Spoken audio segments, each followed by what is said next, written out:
Welcome to morning మన్నా. నేటి వాక్య దర్శనం కొరకు యోబు గ్రంథం 34వ అధ్యాయం 10వ వచనం. విజ్ఞానం గల మనుషులారా నా మాట ఆలకించుడి. దేవుడు అన్యాయం చేయుట అసంభవము, సర్వశక్తుడు దుష్కార్యం చేయుట అసంభవము. మరొకసారి దేవుని వాక్యంలో నుండి ఉదయకాల సమయంలో యోబు గ్రంథంలో చాలామంది దేవుని గురించిన విషయాలు తెలియజేస్తున్న మాటలన్నింటిలో నుండి ఈ ఉదయకాల సమయంలో 4 ప్రాముఖ్యమైన సత్యాలు మనం గ్రహించాలి. Number 1, listen to truth. సత్యము వినండి. జ్ఞానము కలిగిన మనుషులారా నా మాట ఆలకించుడి.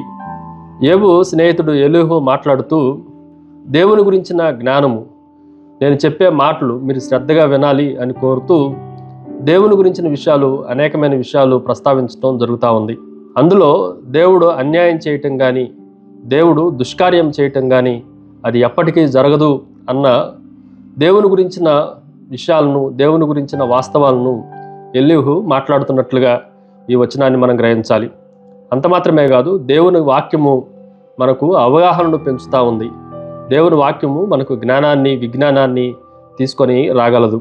రెండో విషయాన్ని మీకు జ్ఞాపకం చేస్తాను. Lord is always righteous. ప్రభు ఎల్లప్పుడూ నీతిమంతుడే. ఈ మాటను కూడా మనం జాగ్రత్తగా ఆలోచన చేస్తే దేవుడు అన్యాయం చేయుట అసంభవము. ఆయన ఎప్పుడూ నీతిమంతుడుగానే ఉంటాడు. ఆయన దగ్గర అన్యాయము ఉండదు అన్న సత్యాన్ని మనం గ్రహించాలి. నీతిమంతుడైన దేవుడు అనేక విషయాల్లో చాలా ఖచ్చితంగా ఉంటాడు. ఎక్కడ 1% కూడా, 0.5% కూడా ఆయనలో అన్యాయము కనిపించదు.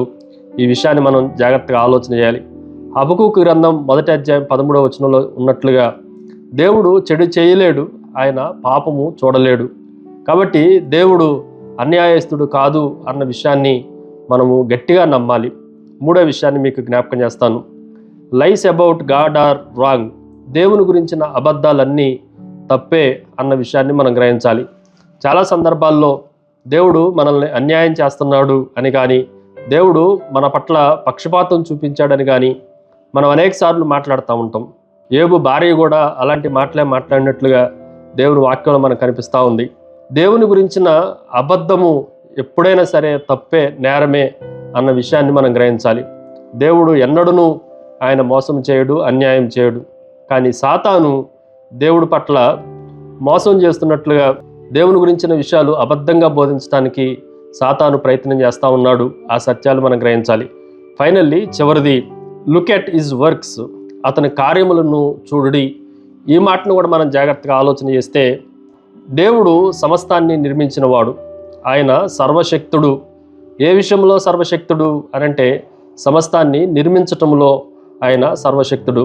సర్వమును నిర్మించిన వాడు అన్యాయము చేయటం కానీ, దుష్కార్యము చేయటం కానీ అది అసంభవము అన్న విషయాన్ని మనం గ్రహించాలి.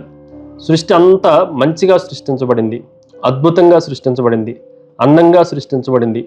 ఒకవేళ దేవుడు అందంగా సృష్టించిన సృష్టిని మనం చూడగలిగినప్పుడు దేవుడు ఎవరిని అన్యాయం చేసేవాడు కాదు, ఆయన ఎటువంటి దుష్కార్యం చేసేవాడు కాదు అన్న సత్యం సృష్టిలో ప్రతిదీ మనకి బోధిస్తుంది, జ్ఞాపకం చేస్తుంది. ఈ విషయాన్ని మనం గ్రహించాలి.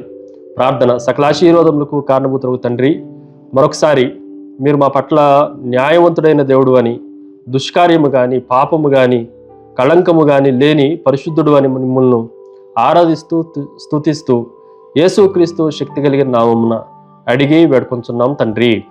ఆమెన్. God bless you.